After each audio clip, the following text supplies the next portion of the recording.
Central ഗാസയിലെ residential ഏരിയകളിലും ആശുപത്രികളിലുമായി Israel നടത്തിയ ആക്രമണത്തിൽ 5 മാധ്യമപ്രവർത്തകർ ഉൾപ്പെടെ നിരവധി പേർ കൊല്ലപ്പെട്ടു. സെൻട്രൽ ഗാസയിൽ റെസിഡൻഷ്യൽ കെട്ടിടങ്ങൾക്ക് നേരെയുണ്ടായ ഇസ്രായേൽ ബോംബാക്രമണത്തിൽ പാലസ്തീനി കലാകാരിക്കും ഭർത്താവിനും ഉൾപ്പെടെ നിരവധി റെസിഡൻഷ്യലുകൾക്ക് ജീവൻ നഷ്ടമായി. ഫാഷൻ റൂം ബൈവാല എന്ന പേരിൽ സ്വന്തമായൊരു വസ്ത്ര കമ്പനി നടത്തിയിരുന്ന കലാകാരിയാണ് അൽഫ്രാഞ്ചി. കാലിഗ്രാഫർ, നോവലിസ്റ്റ്, കരകൗശല വിദഗ്ധ എന്നീ നിലകളിൽ ശ്രദ്ധേയയാണ് ഈ പാലസ്തീനി കലാകാരി. ഇസ്രായേൽ അധിനിവേശത്തിന് ശേഷമുള്ള ഗാസയിലെ ജീവിതത്തെക്കുറിച്ച് അൽഫ്രാഞ്ചി നേരത്തെ സാമൂഹ്യ മാധ്യമ അക്കൗണ്ടുകളിലൂടെ പങ്കുവച്ചിരുന്നു. നുസൈറ അഭയാർത്ഥി ക്യാമ്പിലെ വീട്ടിൽ നടന്ന ആക്രമണത്തിലാണ് അൽഫ്രാഞ്ചിയും ഭർത്താവും കൊല്ലപ്പെട്ടത്. ഇസ്രായേൽ നടത്തിയ ആക്രമണങ്ങളെ തുടർന്നായിരുന്നു ഇവർ അഭയാർത്ഥി ക്യാമ്പിലേക്ക് മാറിയത് തന്നെ. തെക്കൻ ഖാൻ യൂനീസിലെ മാൻ ഏരിയയിൽ ഒരു വീടിന് നേരെ ഉണ്ടായ ആക്രമണത്തിൽ 10 പേർ കൊല്ലപ്പെടുകയും നിരവധി പേർക്ക് പരിക്കേൽക്കുകയും ചെയ്തു. ഇസ്രായേൽ ഗസയിലെ ഒരു ആശുപത്രിയിൽ നടത്തിയ ആക്രമണത്തിൽ 5 മാധ്യമ പ്രവർത്തകരാണ് കൊല്ലപ്പെട്ടത്. നുസൈറാത്ത് അഭയാർത്ഥി ക്യാമ്പിൽ സ്ഥിതി ചെയ്യുന്ന ആശുപത്രിക്ക് നേരെയാണ് ഇസ്രായേൽ ആക്രമണം നടത്തിയത്.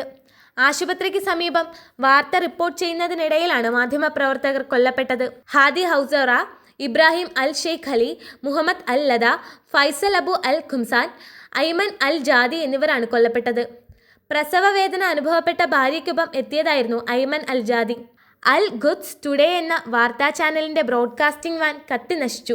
മാധ്യമങ്ങൾ റിപ്പോർട്ട് ചെയ്തതനുസരിച്ച് വാനിലേക്ക് ഇസ്രായേൽ ആക്രമണം നടത്തുകയായിരുന്നു. വാൻ കത്തി നശിക്കുന്നതിന്റെ വീഡിയോ ദൃശ്യങ്ങൾ സമൂഹ മാധ്യമങ്ങളിൽ പ്രചരിക്കുന്നുണ്ട്. 141 മാധ്യമപ്രവർത്തകർ 2023 ഒക്ടോബർ 7 മുതൽ ഗാസയിലുണ്ടായ ഇസ്രായേൽ ആക്രമണങ്ങളിലായി കൊല്ലപ്പെട്ടതായാണ് കണക്കുകൾ പുറത്തുവരുന്നത്.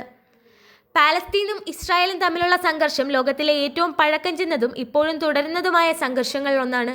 എന്നാൽ ഇപ്പോൾ യുദ്ധം നടക്കുന്നത് പാലസ്തീനിലെ തീവ്രവാദ സംഘടനയായ ഹമാസും ഇസ്രായേലും തമ്മിലാണ്. ഹമാസ് നിലവിൽ കേന്ദ്രീകരിച്ചിരിക്കുന്നത് ഗാസയിലാണ്.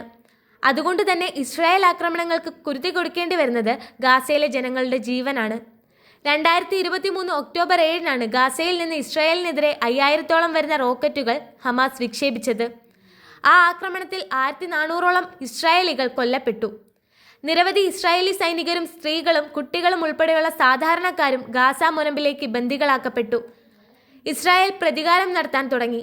ഒരു ദിവസത്തിന് ശേഷം അവർ ഹമാസിനെതിരെ യുദ്ധം പ്രഖ്യാപിച്ചു. ഒക്ടോബർ 15 വരെ ഏകദേശം 2700 പാലസ്തീനികൾ കൊല്ലപ്പെടുകയും 1 ദശലക്ഷത്തോളം പേർ ആഭ്യന്തരമായി പലായനം ചെയ്യപ്പെടുകയും ചെയ്തു.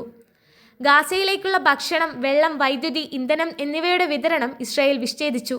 പിന്നീട് ഇങ്ങോട്ട് ലോകം കണ്ടത് ഗാസയിൽ ഇസ്രായേൽ നടത്തുന്ന മനുഷ്യത്വരഹിതമായ കൊലപാതക പരമ്പരകളാണ്. ഗാസയിൽ ഇസ്രായേൽ നടത്തുന്ന ആക്രമണങ്ങൾ ഒരു തുടർക്കഥയായി മാറിക്കൊണ്ടിരിക്കുകയാണ്.